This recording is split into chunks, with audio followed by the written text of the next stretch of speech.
Hello, അസ്സലാമു അലൈക്കും. എല്ലാ കൂട്ടുകാർക്കും എൻ്റെ വീഡിയോയിലേക്ക് സ്വാഗതം. ഇന്ന് ഞാൻ വന്നിട്ടുള്ളത് ഒരു കുക്കിംഗ് വീഡിയോ ആയിട്ടാണ് കേട്ടോ. അപ്പോൾ വീഡിയോ സ്കിപ്പ് ചെയ്യാതെ അവസാനം വരെ കാണണേ.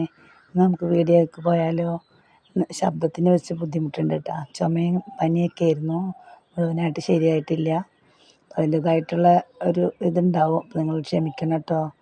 പിന്നെ ഇന്ന് അച്ചാറാണ് ഞാൻ ഇടാൻ പോണത് കേട്ടോ. അച്ചാർ നമ്മുടെ ചൂര മീൻ അച്ചാർ. നമ്മളവിടെ കുടുതാന്നാണ് പറയുക, ചില ഭാഗത്ത് ചൂര എന്ന് പറയുക, ചില ഭാഗത്ത് പല പേരിലാണ് അറിയപ്പെടുക.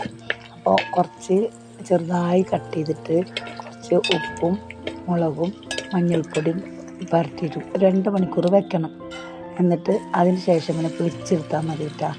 അപ്പോൾ ചെറുതായി പറഞ്ഞ് വാങ്ങണം. അച്ചാറിനുള്ള കട്ട് ചെയ്യാൻ പറഞ്ഞ് വാങ്ങിയാലാണ് മുള്ളില്ലാതെ അവർ കട്ട് ചെയ്ത് തന്നോളും. 2 മണിക്കൂർ പുരട്ടി വെച്ചതിന് ശേഷമാണ് വെറുതെ ഉപ്പും മഞ്ഞളും മുളകും മാത്രം പുരട്ടിയാൽ മതി. അങ്ങനെ ഇതുപോലെ അടുപ്പത്ത് ഇരുമ്പ് ചട്ടിയിൽ വെച്ച് പൊരിച്ചാൽ കുറച്ചുകൂടി നന്നായി അങ്ങനെ പൊരിച്ചെടുക്കുക. എന്നിട്ട് പൊരിച്ചെടുത്താൽ ഇത് 2 ട്രിപ്പായിട്ട് ഇത് 1 കിലോ മീനാണ് കേട്ടോ. 2 പ്രാവശ്യം ഇട്ടാണ് പൊരിച്ചെടുത്തിരിക്കുന്നത്. എന്നിട്ട് പൊരിച്ച് പോരിൻ്റെ ശേഷം നമുക്ക് അച്ചാറിടാൻ തുടങ്ങാം കേട്ടോ. നല്ല ടേസ്റ്റാണ് കേട്ടോ ഈ മീൻ അച്ചാറിട്ടാൽ. ഈ മീൻ നല്ല മത്തി ചെമ്മീനൊക്കെ ഇടാറുണ്ട്. ചെമ്മീനും ഇതേ സെയിം ഇതുപോലെ തന്നെ ഇടാം കേട്ടോ. അപ്പോൾ നമുക്ക് കുറച്ച് നല്ലെണ്ണ ഒഴിച്ചു കൊടുക്കുക. ചട്ടിയിൽ നിറച്ച് നല്ലെണ്ണ ഒഴിച്ചു കൊടുത്തിട്ട് ഈ പൊരിച്ച എണ്ണ കുറച്ച് ഒഴിക്കുന്നുണ്ട് കേട്ടോ. പൊരിച്ചത് സൺഫ്ലവർ ഓയിലാണ് കേട്ടോ പൊരിച്ചെടുത്തത്. അച്ചാറിടുന്നത് നല്ലെണ്ണയിലും പൊരിച്ചത് സൺഫ്ലവർ ഓയിലും. എന്നിട്ട് അതിൻ്റെ കുറച്ച് എണ്ണ ഞാനിതിലേക്ക് ഒഴിച്ചിട്ടുണ്ട്. അതിൻ്റെ ഒരു ടേസ്റ്റ് വേണമല്ലോ മീൻ്റെ. ആ എണ്ണയിലല്ലേ നമ്മൾ പൊരിച്ചെടുത്തത്, അതുകൊണ്ട് പിന്നെ കുറച്ച് കടുക് പൊട്ടിച്ചിട്ട് കുറച്ച് ഉലുവയും ഉലുവൊക്കെ കുറച്ച് ഇടാൻ പാടുള്ളൂ കേട്ടോ. എന്നിട്ട് ആദ്യം നമ്മൾ ഇഞ്ചിയാണ് ഇട്ട് കൊടുക്കണത്. ഇഞ്ചി 1 മിനിറ്റ് ഒന്ന് കുറച്ചൊന്ന് ഇളക്കിയതിന് ശേഷം വെളുത്തുള്ളിയും പച്ചമുളകൊക്കെ ഇട്ട് കൊടുക്കുക.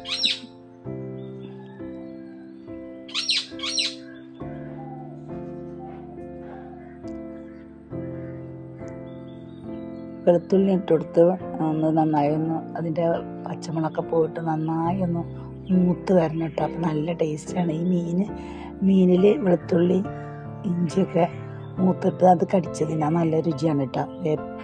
പച്ചമുളകും അരിഞ്ഞിട്ടിട്ടുണ്ട്, വേപ്പില ഇട്ട് കൊടുത്തിട്ടുണ്ട് കേട്ടോ. വേപ്പില നമ്മൾ കടുക് പൊട്ടിച്ചപ്പോഴേ ഇടാനായിരുന്നു, അപ്പോൾ അത് മറന്നു ഞാൻ. അപ്പോൾ ഇപ്പിട്ടാലും മതി. പിന്നെ 1 ടീസ്പൂണ് നല്ല മുളക് പൊടി, എരിവുള്ള മുളക് പൊടിയും 1 ടീസ്പൂണ് കാശ്മീരി മുളകും 1/2 ടീസ്പൂണ് മഞ്ഞൾപ്പൊടിയാണ് ഇത് കേട്ടോ. അത് നന്നായി തീ കുറച്ച് വെക്കണേ. തീ കൂട്ടി വെക്കരുത്, തീ വളരെ കുറച്ച് വെക്കണം, അല്ലെങ്കിൽ കരിയും. തത്തമ്മ കരയണ സൗണ്ട് ഉണ്ട് കേട്ടോ, അതിൻ്റെ ശല്യം ഉണ്ടാവും. ഇത് ഉലുവ പൊടിച്ചതാണ് കേട്ടോ. ഉലുവ വളരെ കുറച്ച് ഇടാൻ പാടുള്ളൂ. ഉലുവ അധികമായി കഴിഞ്ഞാൽ കയ്പും ഉണ്ടാവും. അത് കഴിഞ്ഞിട്ട് കുറച്ച് കുരുമുളക് പൊടിച്ചത്, അത് മീനാണല്ലോ, മീനിൽ കുറച്ച് കുരുമുളക് പൊടിച്ചിട്ട് ഇട്ട് കൊടുക്കുക. പിന്നെ നമ്മൾ ഇട്ടാൻ പോണത് കായമാണ്. കായം കുറച്ച് ഇതിലൊക്കെ ഇടുമ്പോഴും നമ്മൾ തീ വളരെ ശ്രദ്ധിക്കണേ. തീ കുറച്ചിട്ട് കൊടുക്കണം. എല്ലാം ഇട്ടിട്ട് അതൊന്ന് സെറ്റായതിന് ശേഷം ഇതിലേക്കുള്ള നമ്മൾ 3 പ്രാവശ്യമായിട്ടാണ് ഇതിൽ ഉപ്പിടണത് കേട്ടോ. അപ്പോൾ ഈ മസാലയ്ക്ക് വേണ്ടിയുള്ള ഉപ്പ് നമ്മൾ ഇട്ട് കൊടുക്കുക. അതിൻ്റെ മുന്നേ മീനിലിട്ടിട്ടുണ്ട്, ശ്രദ്ധിക്കണം, ഉപ്പ് അധികമാകാൻ പാടില്ല. ഓരോ പ്രാവശ്യം നമ്മൾ നോക്കണം. 3 പ്രാവശ്യമായിട്ടാണ് ഇതിലിട്ട് കൊടുക്കുന്നത്. അതിനനുസരിച്ച് ഉപ്പിടാനേ പാടുള്ളൂ കേട്ടോ. നമ്മൾ പൊരിച്ച് വെച്ച മീൻ നമുക്ക് ഇതിൽ ഇട്ട് കൊടുക്കാം. നന്നായി ഇളക്കിയതിന് ശേഷം സ്വർക്കം ഒഴിക്കട്ടെ. പക്ഷേ ഇത് എന്താ പറയുക, ഇത് ഇരിക്കുന്നവരും ഒന്നും കൂടി കട്ടിയാവും.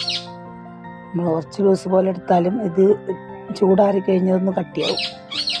അപ്പോൾ 1 ഗ്ലാസ് സ്വർക്കം ഒഴിച്ചിട്ടുണ്ട് കേട്ടോ. അത് ഇതിലേക്ക് അധികമാവില്ല, പാകമായിരിക്കും കേട്ടോ. നന്നായി ആറിയതിന് ശേഷം കുപ്പിയിലാക്കാൻ പാടുള്ളൂ. നല്ല ചില്ല് കുപ്പിയിൽ വേണം ആക്കി വെക്കാൻ. പ്ലാസ്റ്റിക് കുപ്പിയിൽ അച്ചാറാക്കാൻ പാടില്ല കേട്ടോ. എന്നിട്ട് ഇനി വീണ്ടും ഉപ്പിട്ട് കൊടുക്കുക. അങ്ങനെ 3 പ്രാവശ്യം ഉപ്പിട്ട് കൊടുത്തില്ലേ, അപ്പോൾ കറക്റ്റ് പാകമായിരിക്കും. ഇടുമ്പോഴൊക്കെ ഒരുപാടൊന്നും ഇട്ട് കൊടുക്കരുത്, അപ്പോൾ ചെറിയ സ്പൂണിൽ ഒരു ടീസ്പൂൺ, എന്നിട്ട് ലാസ്റ്റ് ഇല്ലെങ്കിൽ പിന്നെ അതിനനുസരിച്ച് പിന്നെ ഇട്ട് കൊടുത്താൽ മതി. ഇതുപോലെ ചെറിയ ജാറിൽ ആക്കി വെക്കുക കേട്ടോ. നമ്മൾ 2 ദിവസം പുറത്ത് വെച്ചതിന് ശേഷം ഇത് ഫ്രിഡ്ജിൽ വെക്കാൻ പാടുള്ളൂ. അപ്പോഴാണ് അത് മീനിലേക്ക് ഇതിന് മസാലയൊക്കെ പിടിക്കുള്ളൂ. അപ്പോൾ ഒരെണ്ണം നമ്മൾ എടുക്കുമ്പോൾ ഒരെണ്ണം നമ്മൾ ഫ്രിഡ്ജിലേക്ക് വെക്കുക. അങ്ങനെ ഇങ്ങനത്തെ ജാറുകളിലാണ് ഞാൻ അച്ചാറിട്ട് വെക്കുക കേട്ടോ. അപ്പോൾ ഇതാണ് നമ്മുടെ ചൂരമീൻ അച്ചാർ അഥവാ കുടുതച്ചാർ. ഇത് ചൂടുള്ള ചോറിൻ്റെ കൂടെ കഴിച്ച് നോക്കിയാൽ നല്ല ടേസ്റ്റാണ് കേട്ടോ.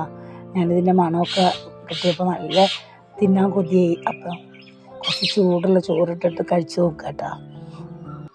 അപ്പം ഇത്രേ ഉള്ളൂ ഇന്നത്തെ വീഡിയോ.